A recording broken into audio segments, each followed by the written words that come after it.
Lagi marak banget yang namanya manipulasi algoritma. Di era zaman sekarang, ternyata algoritma itu lebih suka sama metrik statistik daripada konten yang estetik dan artistik. Sekarang media sosial itu udah berubah drastis, teman-teman. Sekarang itu yang dipertahankan adalah sebuah retensi, di mana seorang audiens itu betah untuk melihat konten kita, berapa lama konten kita dilihat para audiens, bukan seberapa bagus isi dari konten kita.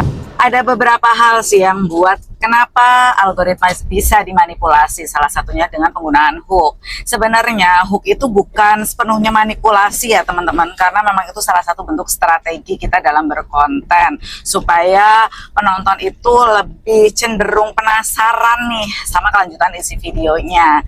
Terus juga yang kedua adalah, kenyataannya di Facebook ini memang algoritma itu lebih suka banget sama konten-konten dengan jumlah interaksi yang tinggi, makanya muncullah tuh saling interaksi, salam interaksi ya. Itu tidak menjadi masalah dan itu salah satu bentuk strategi juga teman-teman.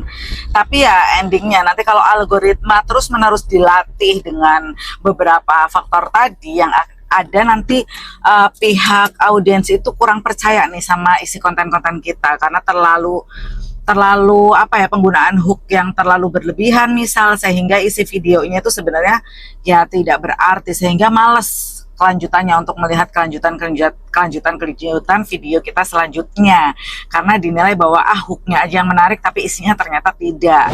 Sebenarnya masih banyak lagi sih faktor-faktor yang menyebabkan kenapa algoritma itu bisa dimanipulasi.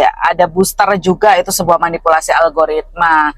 Terus juga ada juga yang mungkin sistem di mana seseorang itu bisa mengotak-atik sistem ya, sehingga konten kita itu mudah untuk muncul di beranda orang lain. Salah satunya penggunaan kata-kata yang diselipkan di video dengan format yang kecil sehingga tidak terbaca, namun karena terdetek sama video sama algoritma untuk membaca konten kita itu konten apa, sehingga mudah untuk didistribusikan ke audiens. Dan masih banyak lagi sih teman-teman, bagaimana sistem-sistem terbacanya algoritma tanpa kita harus membuat konten yang menarik. Padahal teman-teman tahu nggak, di Facebook ini ataupun di sosial media yang lain, memang dengan manipulasi algoritma itu bisa saja gajian karena viewers kita akan tinggi, FYP terus, interaksinya juga akan tinggi.